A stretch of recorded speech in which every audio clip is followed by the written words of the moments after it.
All right, guys, we're gonna bring this to this, and I'm gonna show you how I do it in depth, and we're gonna make a nice high quality video with good edits, good close-ups, and all that good stuff. Got our key pieces together, and we're gonna start with what I use, the whole everything laid out, and we're going to get from there to there. All right, so this is when you get the full car brand new, just removed the screws out of it, and then you could pretty much pop this off. Trying to do this all with one hand, so you guys got to work with me here. Pop that off, and bam, you got yourself broke down car to work with. You're gonna get some of this stuff out your way. All the little prep blocks. Get your battery traps out of there. Get your box and servo holder out of there. I always save the box, and I throw this one in that pile of stock parts. And that's, then bam, you got yourself a broke down car pretty much. This is why I love the vte2, because it's just so much easier to work on. So now you're left with the front end and the rear end, and you got all that stuff over there that you can push aside, put away for later use or other builds. If you want to take the spool out, use the spool or whatever. The components I'm going to use, I'm not going to have all that stuff on there.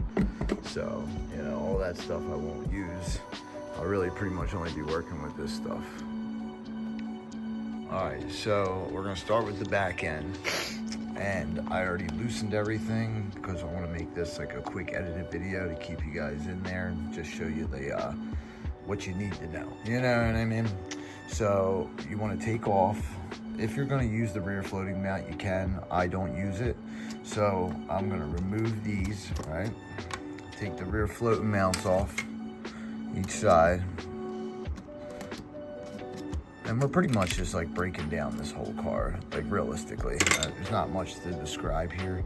You're gonna take your shocks off, you're gonna put them in a pile, all of them together, keep the screws for all that stuff, and remove the shocks. So now you got your shocks. We're gonna work on all these later, so we're gonna pile them up over there. Then pretty much you're getting on to the, I forget what they call this, the, it's on the tip of my tongue, but remove that, get them out of there. I'm going to use different tie rods, so turnbuckle, whatever you want to call them. I'm going to take these off. I didn't, yes it does. So we'll snatch them off. You're literally breaking down the whole thing, right? So in the front here, there's one screw in there. Be careful, don't strip it. You're definitely gonna need these blocks, right? So you're gonna take that block off. And a good way to always remember this, the way that this goes in, here they have it one down, but when we're gonna speed run, we're gonna go one up, you know what I mean? Now, if you don't have these, this is a little messed up to say, but I have these specially made ones that you can't really get, but Power Hobby just released metal ones. The tolerance is okay. It's definitely doable. I wish it was tighter. So, if Power Hobby's seeing this, I wish you guys could make them a little bit tighter. They have them right here. I had hobao made me special ones for beta testing, and they probably will be coming out soon, or I don't know, soon maybe. I have no idea what's going on over there, but yep, I removed these dog bones because I'm not going to use them anymore. I mean, we are literally breaking this down completely, and you don't have to do this. This is how I build. It's not necessarily what you need. You really don't need to do this. You can take this car and run it, it's perfectly fine. But here's the difference. My cars will run 200 miles an hour and they will not take severe damage when they crash. You know, 75 to 80% of the time, I can literally flip them back over, change the wheels, and get it again, and it's not going to be a problem. And we're talking 200 mile an hour crashes. So if you want to build a strong, solid car, you can go about it this way, and that's what I'm trying to show you how I do it. So you see what's going on here. We're taking this all off, take the rear part off, and then you're going to be left. You're going to keep that also. That's another part that we keep. And we're gonna loosen these screws, remove that, and then the whole thing will be broken down. All right, we'll go to the next clip. All right, guys, so this is pretty much what we kept off the rear end. You got your arms, shocks, the little back piece that, you know, holds the pins and the covers that all up. I don't know what the hell. Yeah, I end up cutting that. I'll show you later. Some hardware, your pins for the A-arms, the rear hex, and I don't know what the hell you would call that, input cup, I guess. So, and the pill inserts, you could keep them, but I don't know. I swap my own out, you know what I mean? So, actually don't need them. So this is what we kept off of the rear. Now this is what we are going to put back on. This is all aftermarket stuff right here. So we got our gearboxes, and they come with, you know, all the screws, shims, and if you want to use the, I can't remember what the hell that thing's called. Torsion brace? Torsion rod? I can't remember what the hell it's called.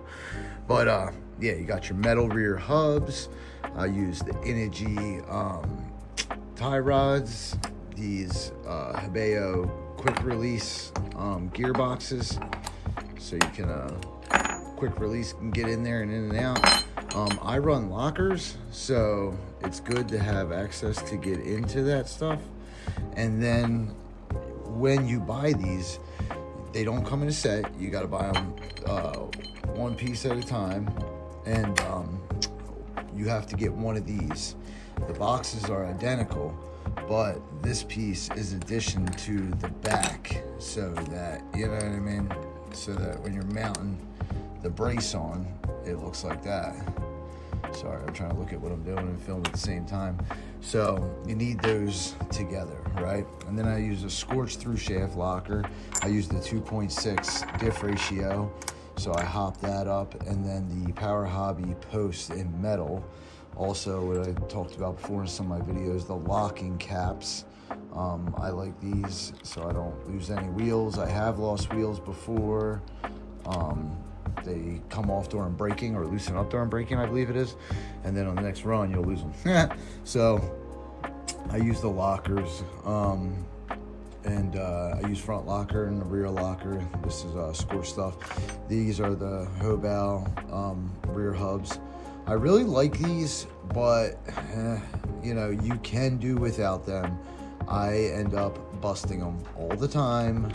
It's kind of stupid to keep using them, but I like the tolerance in them. There's no vibration in the rear end. It helps with the vibration in the rear a lot, so I like them. I don't know.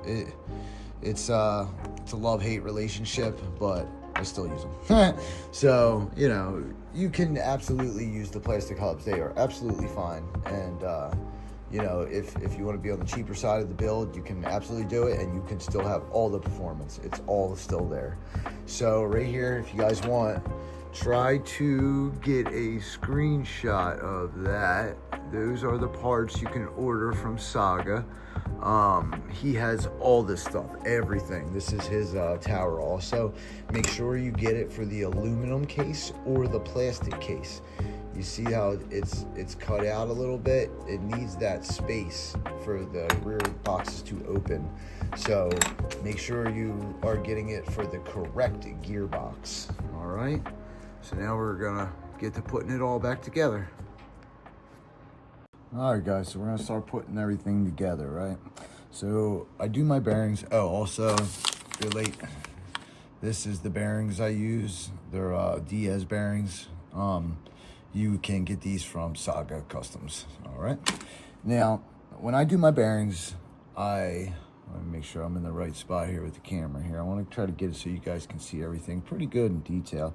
So I usually just lay it down. I put a nice ring around it, right? Bam, just like that. grab them, spin them. When I can hear that the ball ain't rattling or anything in there, then I know I got enough lubrication in there. You'll see like a little bit, you know, on the top like that. So what I'm gonna do is just prep a bunch of these, all right?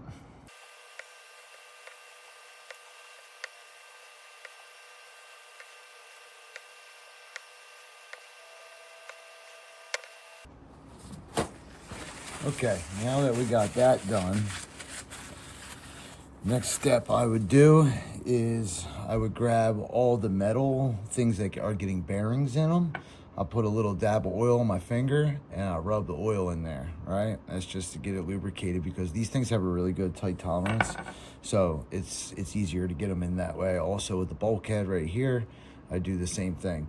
So we're gonna go ahead and do that right now. Pop a couple in. I usually do the blue side facing out.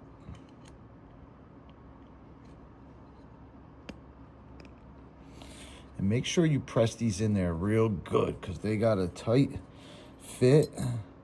You could use a bearing tool if you like, but hear that snap? Now they should, see the edge, it should be recessed in there when you're doing the inner bearing. You see that? Now the way I always check is I get my input gear and I drop it down in there and I push real hard and I make sure it's all seated right. See, it's nice and smooth. I know that's good, right? And then I'm gonna use perfect pass shafts. So at this point is when I would put the cups on.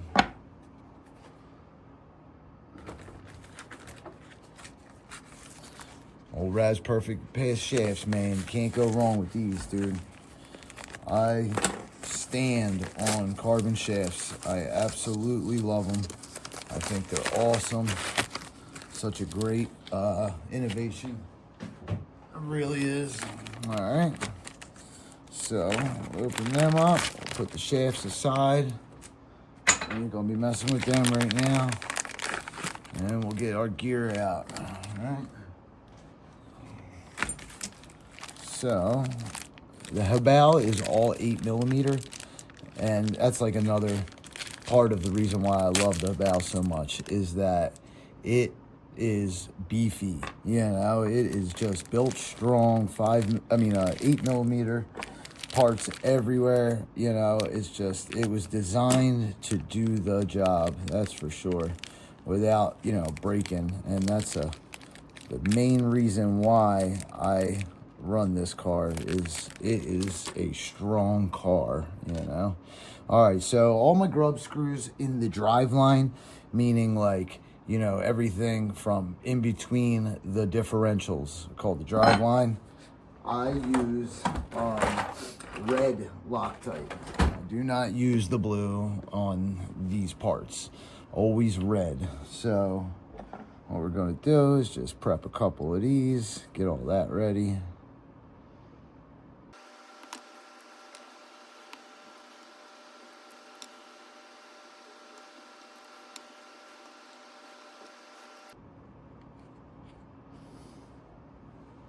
Then I push my thumb on it to get it started.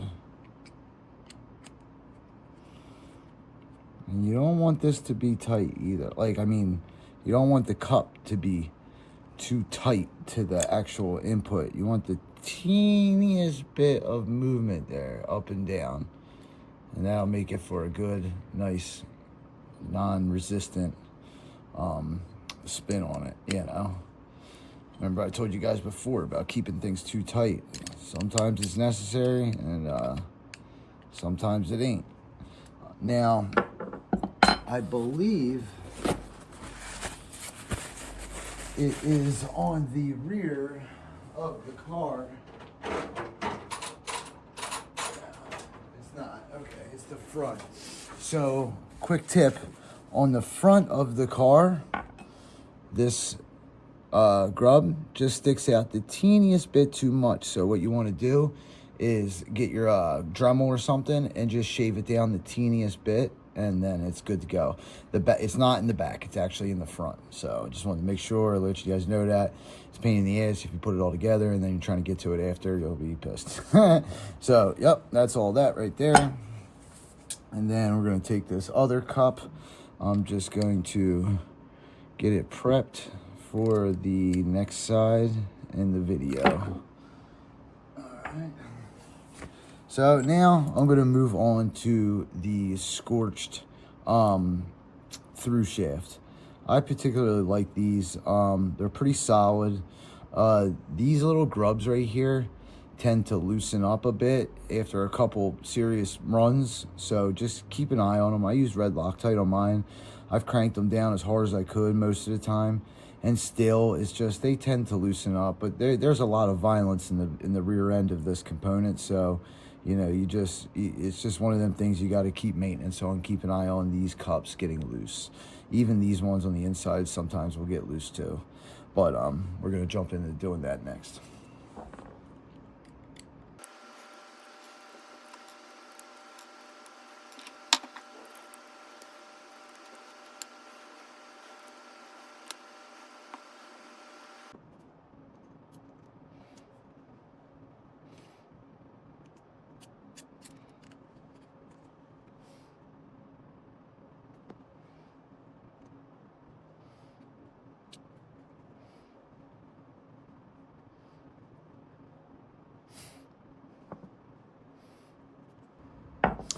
One thing you want to make sure of is that this is in the right position. When they come, they just put them together. But what I like to do is make it so that the through shaft is perfectly on the cup. Now, I can't remember 100% if that's exactly right.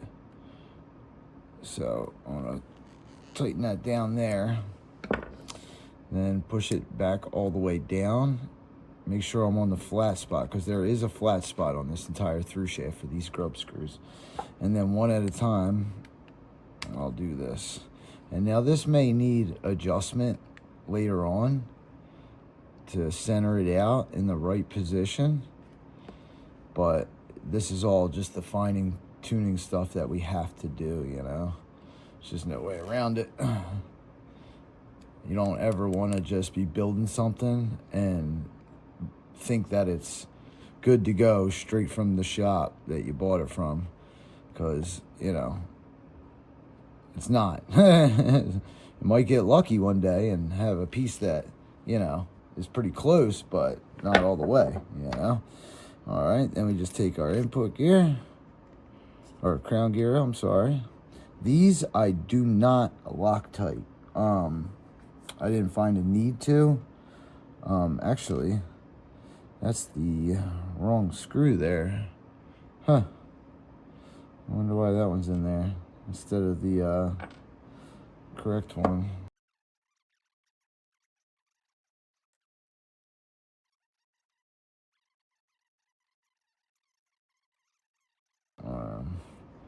Bam. All right, so then we'll grab another bearing, blue side out. All right, and then that looks about right there. And then we'll take our last little, and then we want to look in there and make sure that the through shaft is like pretty much to the end of the inside of the cup, and resembling the same thing on each side. All right, so in the hobaos, the crown gear always goes to the left, unlike the Armas, right? So now we got our little differential started there. Wham! Now I'll check this and I'll see how I like the way it's seated.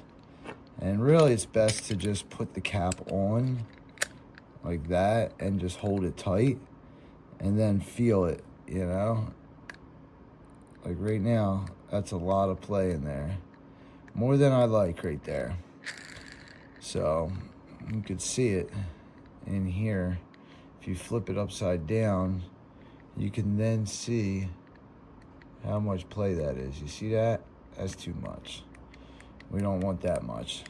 So I want to split that a little bit. So what I'm going to do, I never want it to be pulled to the right all the way. That's just, it's too tight, you ask me. You know what I mean? So I want it to be just off of the right. So what I'll do, I'll take it out, right? And I'll come over here to the pack that they gave us, right? Slide some of these shims out. I can get them with my oily hands. All right, so what do we got there? We got 2 there and 2 there. 3, it looks like. What is that? Let me see. Okay, 2 and 3. All right, so we got 5 altogether. So what I'm gonna do is I'm gonna start with 2 on the left and 1 on the right.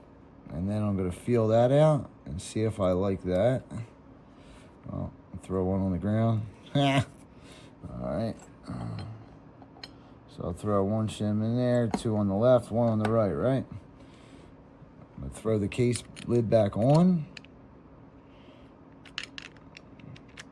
All right, because that's the way it's gonna be seated for sure. And then I'm gonna feel it again. That's much better. Teeniest bit. We want a little bit of play there. Let's see if we can get a good view of it there. See that? Oh, love it. Love it. Beautiful. Nice and smooth, no binding, nothing.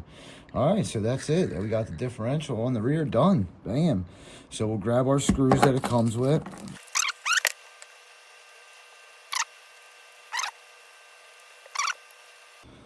And now, these don't ever really come loose. So then we want to check it again, make sure everything's sound. I like it.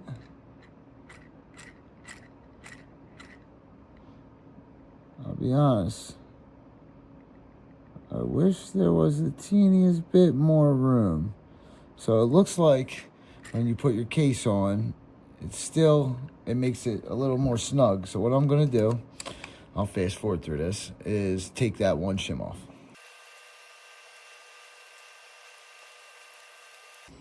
All right. So I'm gonna remove 1 on the left, just the 1. All right. Throw that.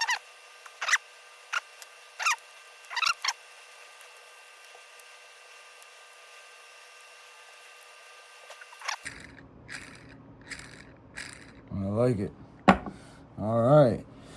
So next, we're going to grab our pin carriers. That was both of these, right? And we're going to put those on. This is the rear one.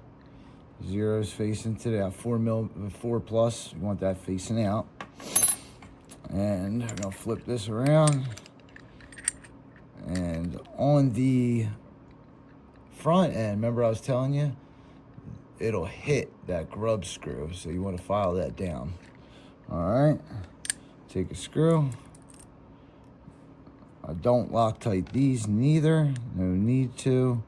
All this metal, it just, if I can get the dang screw in there, all this metal is really pretty good quality. And the threads are really pretty good quality too. They never really did me wrong. So I always just hand tighten them and it always stays together. I don't know. Something about it just works, you know? All right.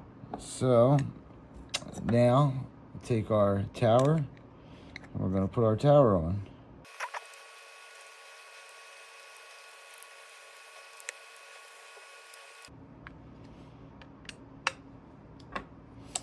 All right, now you want to make sure that that cutout is facing towards the back so that this case can pop off.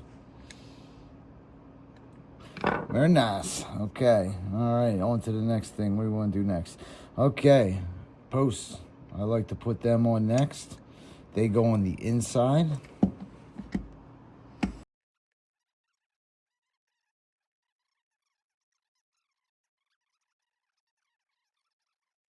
In the middle of a slide.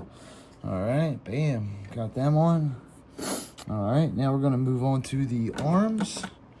we kept the arms, right? So you can reuse these.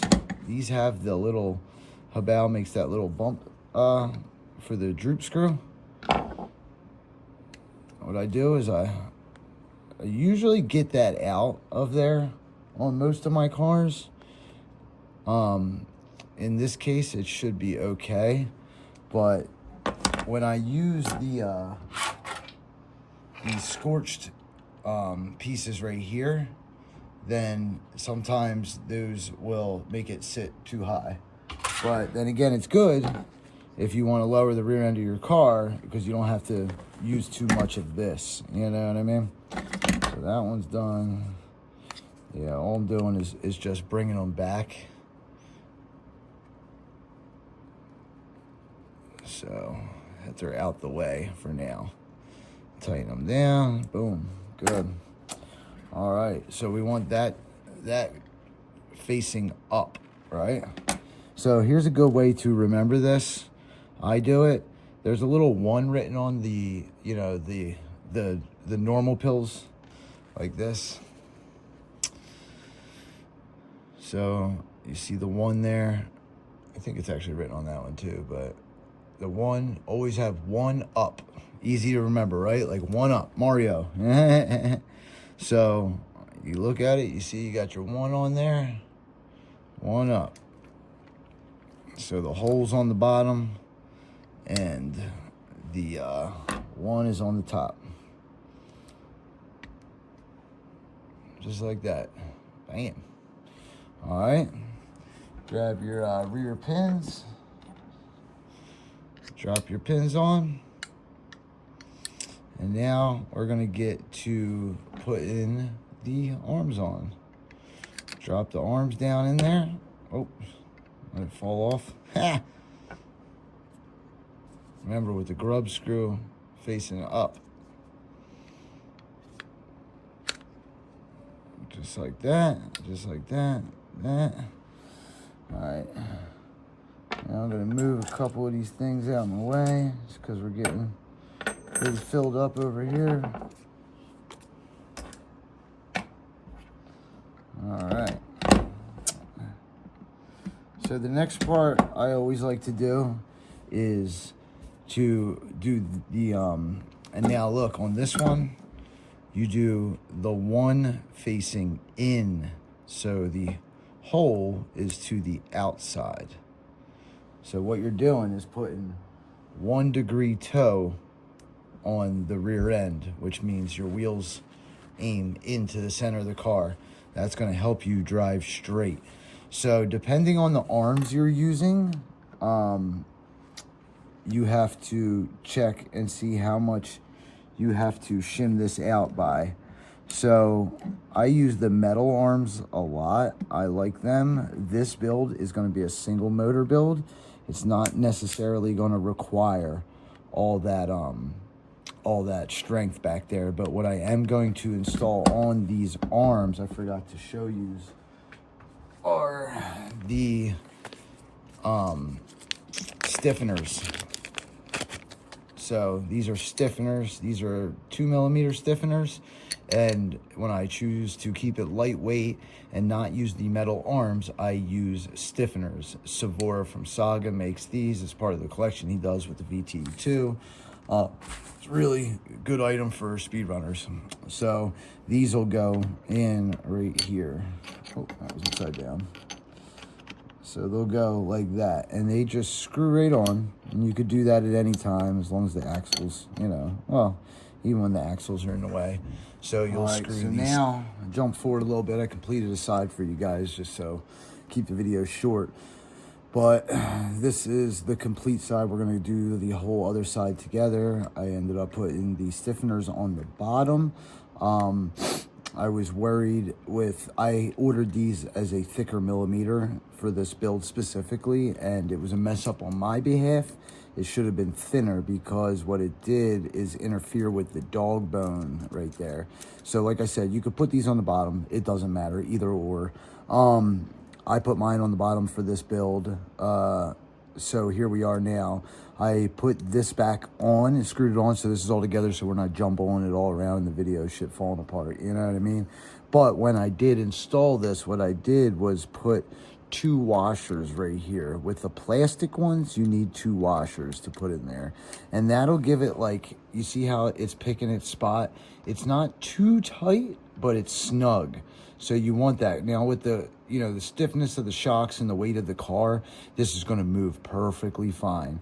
You want to make sure that these are even though. You don't want one to be stiffer than the other. You know what I'm saying? Now you can leave these perfectly loose too by only putting 1 shim in there, and you might have the teeniest bit of play here. This is part of the slop removal that I do. You can leave it there. It will, you know, run straight regardless at the, you know, at the higher speeds.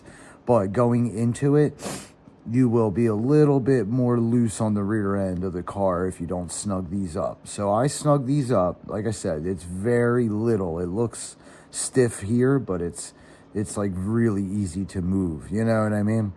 So I put 2 there, and that's how I'm going to run this build. I like it that way. So we're going to move forward with this side of it. All right. So first things first. You want to get your rear hubs, right? So I did the same thing with the rear hubs as I do with the differential housing. I get a little oil on my finger and I rub some oil in here. We already prepped all our bearings, so blue side out. Snap these guys in, and you see how they got that? They're snug, man. This is why I use these, you know. Keeps the bearings alive good, and you know, it's just less vibrations back here. So that should be perfectly flush with the rear hub. All right. So this is our right side. You got your left and your right, clearly. Now what we're going to do here, this is going to be a little finicky to do. This is like a sucky part of this build per se. It's just one of the stupid little things. I'm going to try to angle the camera to see how I do it. I take my long screw, right? And I push this in there with my long screw, and then I feed it to where it's just, you know, just peeking out right there, right? So as it's peeking out, I take 5 little washers and I push this to the, wait a minute, I'm doing this backwards. Sorry guys, let me flip this around. I do it like this, where I push it to the rear of the car, the hub. So it's all the way back, right? And that's where I'll shim it back so that it's facing towards the back of the car. So what I do is I set that back a little bit. I grab my 5 little shims, and very tediously, you gotta stack them all together, get them ready. This can be a pain in the butt for sure.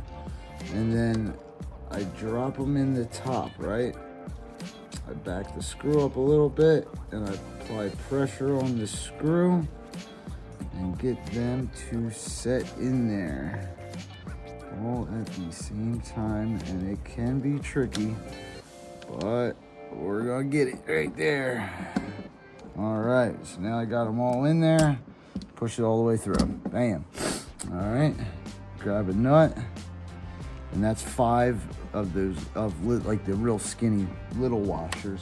Oh, quick off subject thing. I get the K&K, I believe is KRK, K&K, I think it's called. I'm trying to see if I have a sticker anywhere from them actually. Yes, K&K. You can get it on Amazon. They have these screw packs. They are quality screws, best screws I ever seen. I tried going many routes with hardware, and it was stupid, man. Like, you wouldn't believe how much crappy hardware is out there. But these don't strip out easily.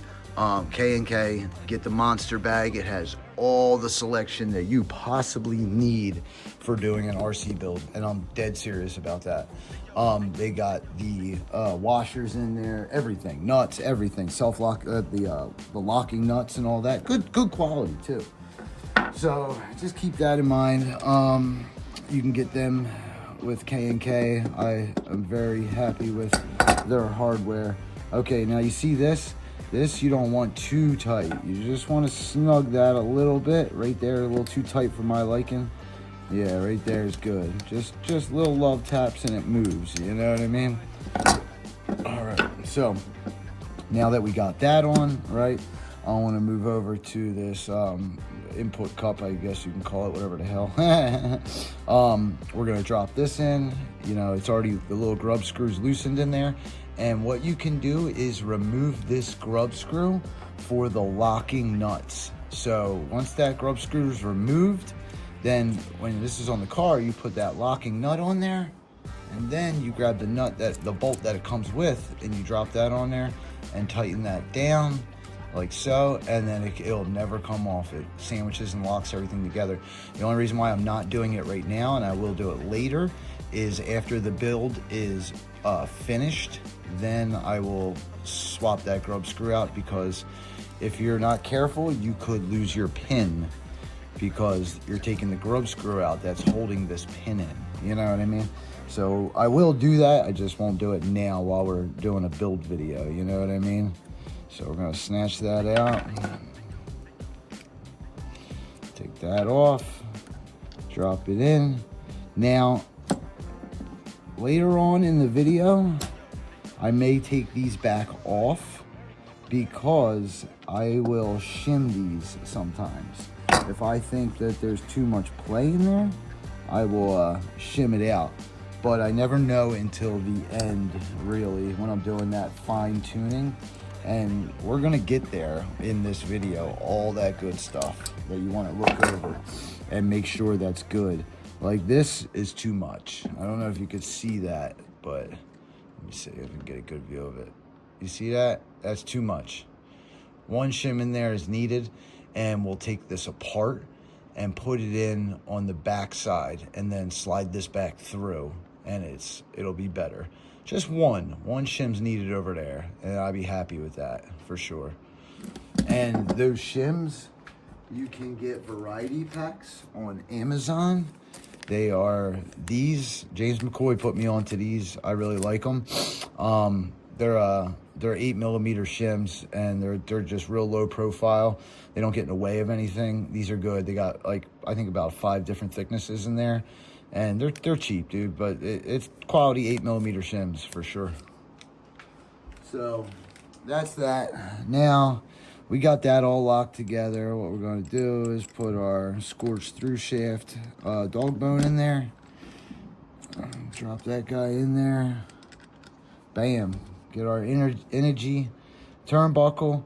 And I always do the energy facing out. That's just the way it works for me. We're going to drop that in the middle hole right here. And that's going to give you a level tie rod. Get the little nut on there. Self-tighten this down.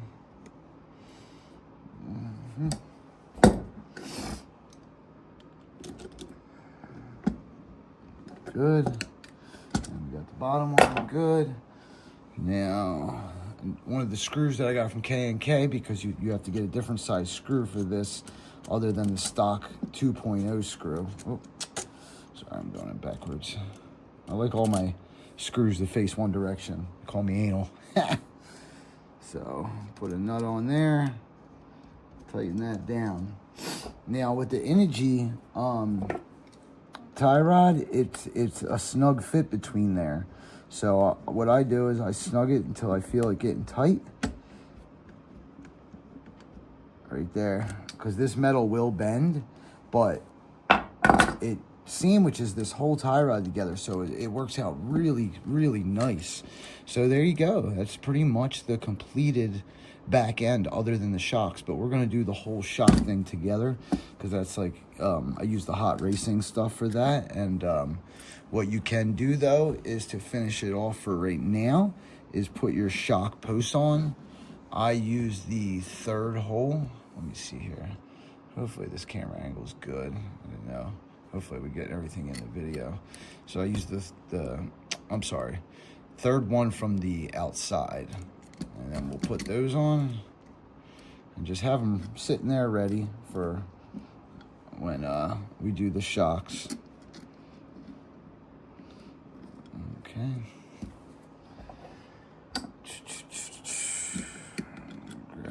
in.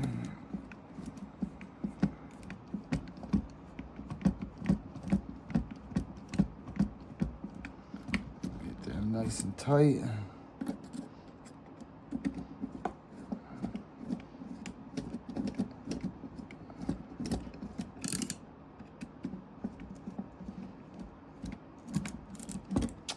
All right, bam. Built strong, you know what I mean? I can't express it enough. If you want a fast car, you better build it strong because it will crash. So there we have like a really nice, smooth operating rear end, man. Just beautiful, really. Super nice. And then at the end of this, before I mount it to the chassis, I'll put some marine grease on it.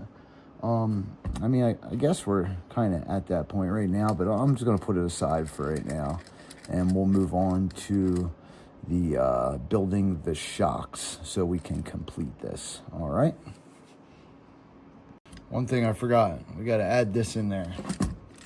This goes on the top of the rear. That's for your brace. You could just use any normal screw and drop that in there, and we'll be good to go. So what I do is drop them in there. I'm following that little part there.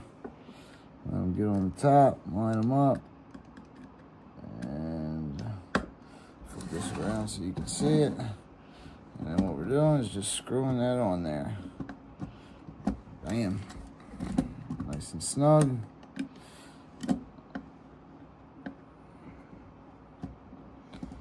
And for some reason, the metal on metal contact with hobao stuff, man, is just ridiculously strong, and it doesn't come loose with no Loctite, no nothing. It's crazy. So there it is. Wham. Actually complete now. Put our little cap on there.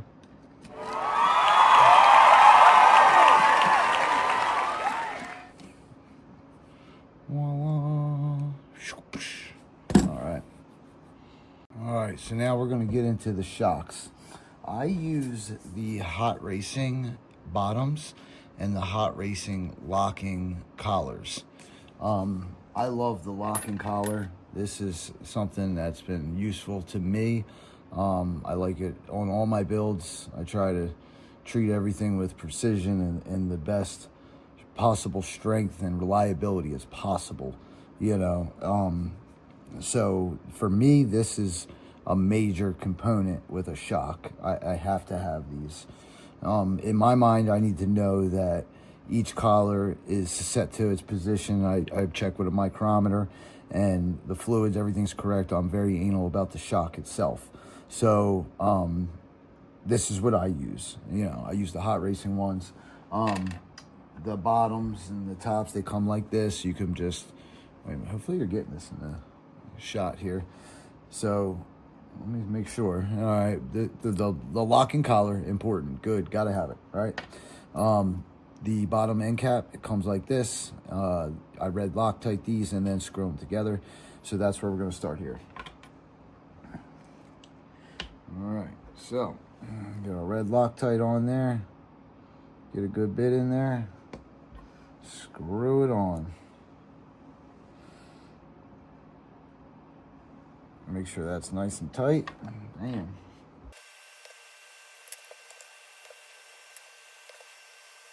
All right, so once I got those together, I get all my parts ready. I got all my old shocks. I got my springs here. These are Raz's Perfect Pass springs.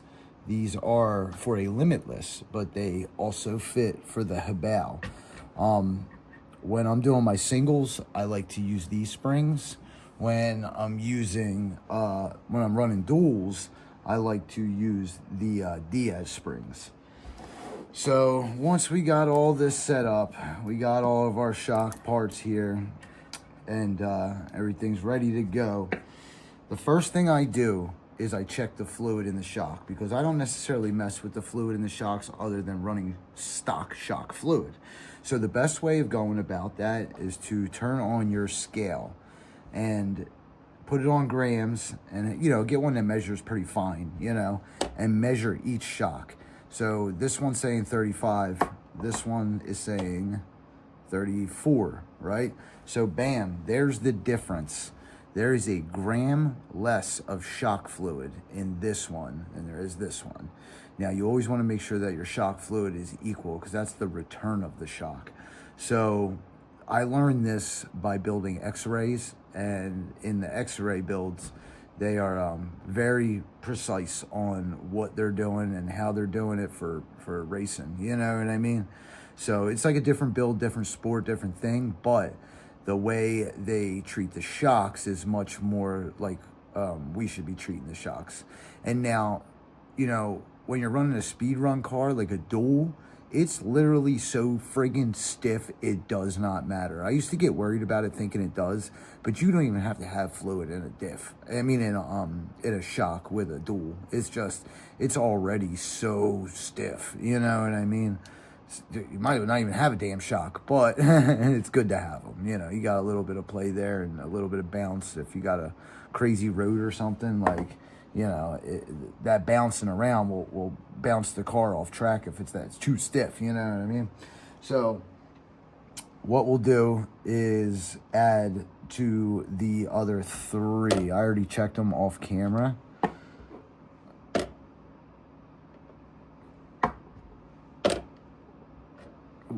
Stay still there.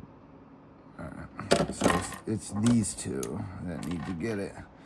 So I'll fill them off camera, and you know, because we don't need to get into all that right now. It's just going to be taking up too much time for the video.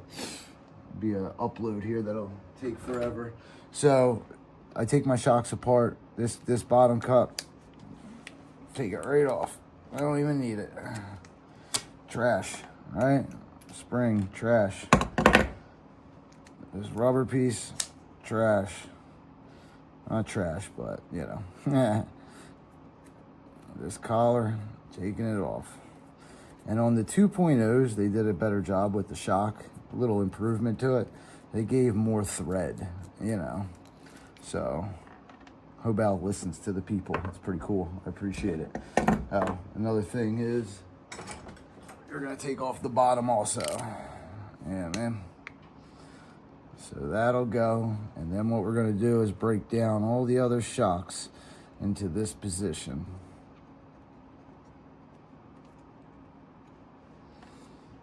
Just like that.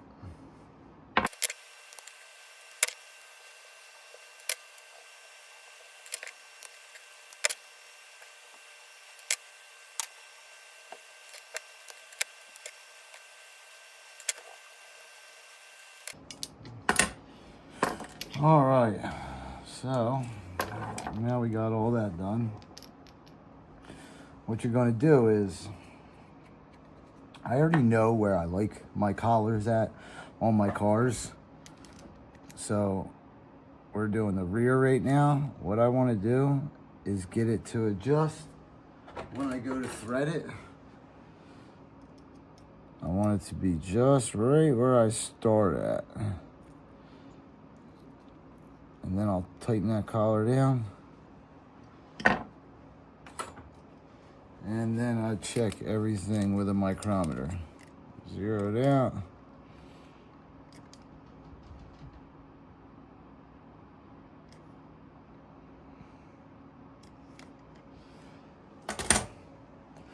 And then I'll put this, oh, wait a minute here.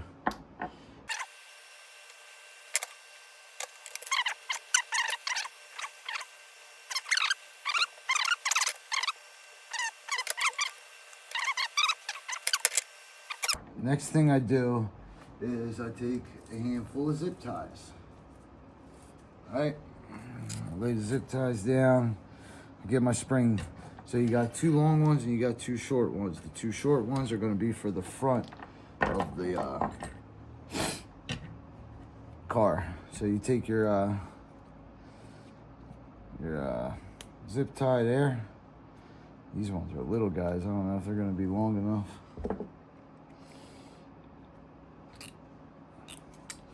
Since I moved my stuff downstairs here, I haven't got fully organized yet. These are just what I had at hand here.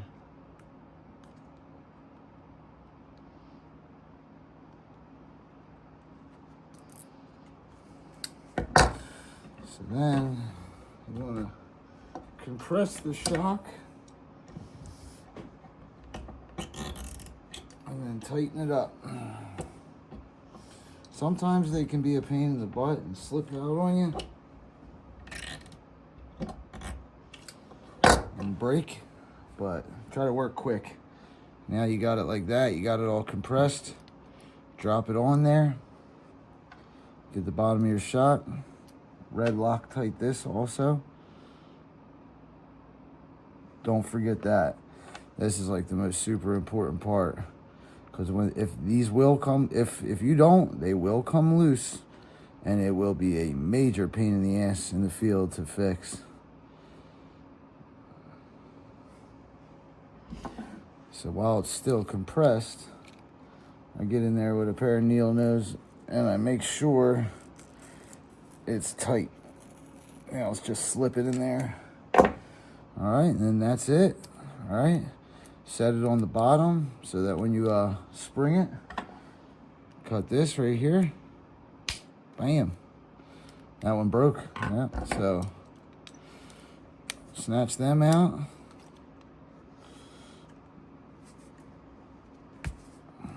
And then you got a compressed shock. Done deal. I'm gonna do the rest.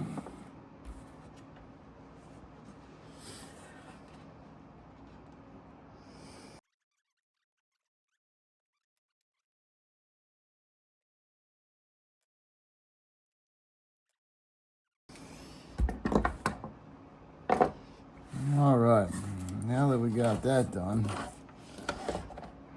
we're gonna clean up this.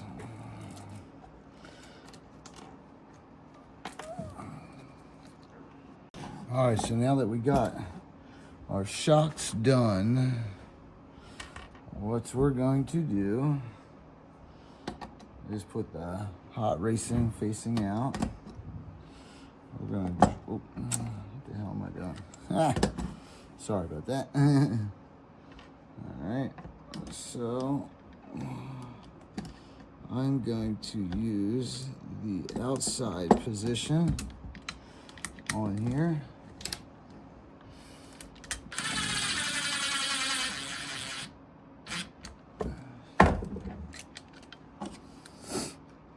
I like to choose the outside position first and bring it in from there, but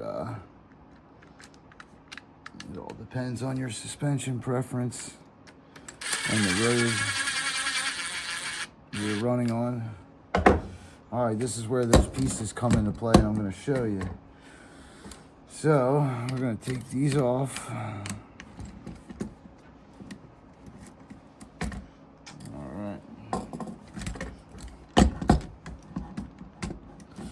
Snap that on, bam, right?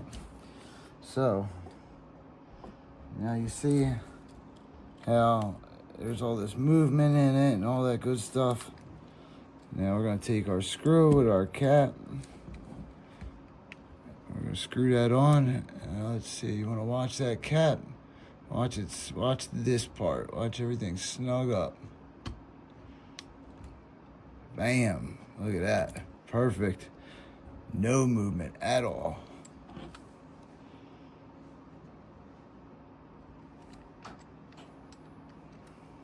Just do that with the other side.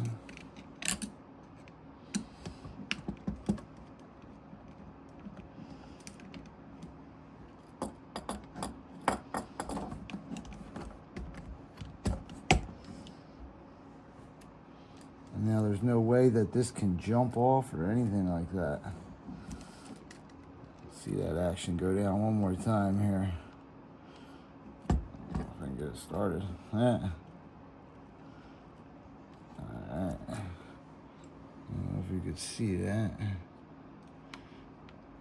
Everything just tightened right up to a nice perfect fit. Bam. Now we have the pretty much complete mechanical rear. Fancy schmancy, but dude, super freaking solid. good setup, man, for sure. I could soften this too by just bringing these in if I don't want to run that tough. But, you know, listen, under extreme acceleration, it's kind of want everything to be stiff. But yeah, you're looking at it. That's it. All right. I guess we'll move on to the front end.